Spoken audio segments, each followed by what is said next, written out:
April 1984 جب پوری دنیا کی نظریں عراق ایران جنگ پر تھی، بھارت نے ایک خفیہ منصوبے کے تحت سیاچن گلیشیئرز کی چوٹیوں پر اپنا جھنڈا گاڑ دیا۔ سوال پیدا ہوتا ہے کہ بھارت نے یہ سب کیسے کیا؟ پاکستان اس وقت کیا کر رہا تھا؟ اور انڈین آرمی کی اتنی بڑی موومنٹ ہماری ایجنسیز کی نظروں سے اوجھل کیسے رہی؟ آئیے بات کرتے ہیں۔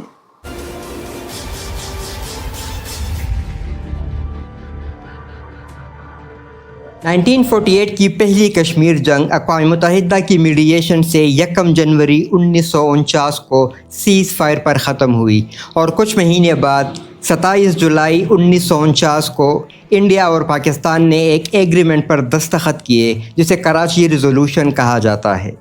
اس ریزولوشن کے مطابق ایک لکیر کھینچی گئی جسے لائن آف سیز فائر قرار دیا گیا، مگر اس کے بعد کا علاقہ صرف مبہم الفاظ میں بیان ہوا جس نے سیاچن گلیشیئر کو ایک متنازع علاقہ بنا دیا۔ اس کے بعد تقریباً 3 دہائیوں تک یہ علاقہ ویران پڑا رہا، لیکن 1984 کو انڈین فوج نے آپریشن میگھدوت کو ایگزیکیوٹ کرتے ہوئے سیاچن گلیشیئر پر قبضہ کر لیا، جو آج بھی ان کے قبضے میں ہے۔ آپریشن میگھدوت انڈین آرمی کا کوڈ نیم تھا جس کا مقصد سیاچن پر قبضہ حاصل کرنا تھا۔ اس کے 2 بنیادی مقاصد تھے: پاکستان کو سیاچن پر قبضہ کرنے سے روکنا اور سیاچن پر اپنی پوسٹیں بنا کر پاکستان اور چائنا کی ایکٹیویٹیز پر نظر رکھنا۔ اس مسئلے کو بہتر انداز میں سمجھنے کے لیے ہمیں تاریخ کے اوراق پلٹنے پڑیں گے۔ سیاچن گلیشیئر جولائی 1949 کے کراچی معاہدے میں علاقوں کی مبہم حد بندی کے بعد تنازع بن گیا۔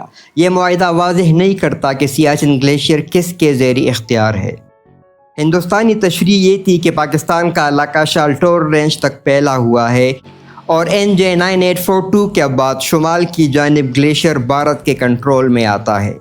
دوسری طرف پاکستانی تشریح یہ تھی کہ ان کا علاقہ پوائنٹ NJ 9842 سے قراقرم پاس تک شمال مشرق میں جاری ہے، جس کے نتیجے پر دونوں ممالک نے اپنے دعووں پر زور دیا اور سیاچن گلیشیئر پر قبضہ کرنا شروع کیا۔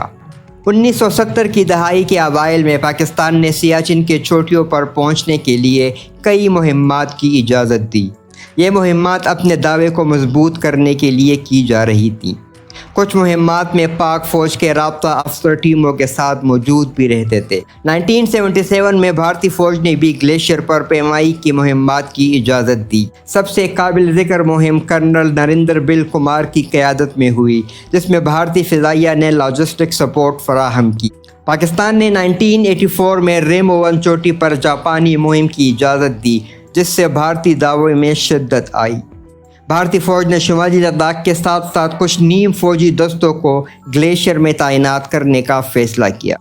پاکستانی جرنیلوں نے سیاچن فوج کی تعیناتی کے ذریعے اپنا دعویٰ دائر کرنے کا فیصلہ کیا۔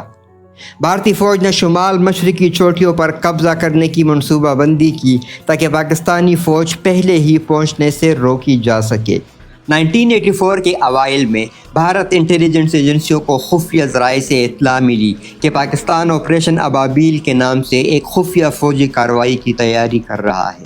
اس انٹیلیجنس کی تصدیق اس وقت ہوئی جب پاکستان کی جانب سے بڑے پیمانے پر آرکٹک گیئرز کی خریداری کی اطلاعات موصول ہوئی۔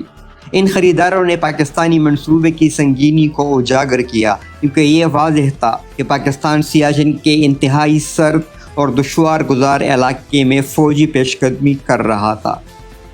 کہانی کہاں سے کھلتی ہے کہ ایک 50,000 جو ہائی الٹی میں اگر آپ سوز وغیرہ یا جو ڈریس وغیرہ ہم لوگ پہنتے ہیں اس کے آرڈرز گئے تھے کمپنی کو، اور یہ ایجنسی نے یہ کیا کہ یار یہ 50,000 ڈریس کہاں کام آئیں گے کر کے، ٹھیک ہے۔ تو پہلی بار پتہ چلا کہ ان کی پوری فورس ریڈی ہو رکھی ہے جو سیاچن کو کور کرے گی کر کے۔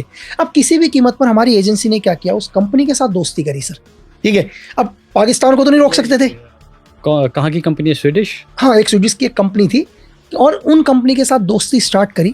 دوستی سٹارٹ کرنے کے بعد اس کو ڈیلے کروایا، مطلب کہ یار یہ مطلب ڈریس ٹائم سے نہ پہنچے تب تک ہم خود ریڈی ہو رہے تھے، ٹھیک ہے سر، کہ ہم پہلے ریڈی ہو جائیں۔ وہ جب تک ان کا سامان بھی نہیں پہنچا، ہماری ایجنسی نے ایئر لفٹ کرا کے پورا آج بھی سیاچن ہمارے کور میں۔ اس صورتحال کے پیش نظر بھارتی وزیر اعظم اندرا گاندھی نے فوری فیصلہ کیا، اور انہوں نے اپنی فوجی قیادت کے ساتھ مشاورت کے بعد آپریشن میگھدوت کی منظوری دے دی۔